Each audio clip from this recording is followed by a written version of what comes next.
The warning check smart key system in your Highlander may basically mean two things: a dead small battery in the key fob or low voltage in the system. The fob battery in modern cars tends to die once every year or so because the keyless entry fobs work 24 hours a day.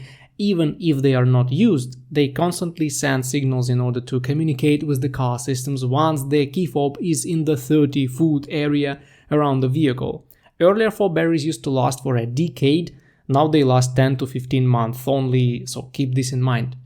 But more often the problem is not with the key fob battery, but with the drained main 12-volt battery, especially in hybrid cars. Somehow Toyota hybrid vehicles are very hard on their 12-volt batteries, especially if you drive mostly short distances. These cars are often fitted with simple lead acid flooded batteries, and they are probably not the best choice for a modern hybrid car. In my opinion, the best way to avoid buying a new battery for a modern Toyota vehicle once every 2 years is to get an external charger and charge the 12-volt battery once every 6 months or so. But if you already see the warning check smart key system, you may eventually have a completely dead battery and will need to replace it.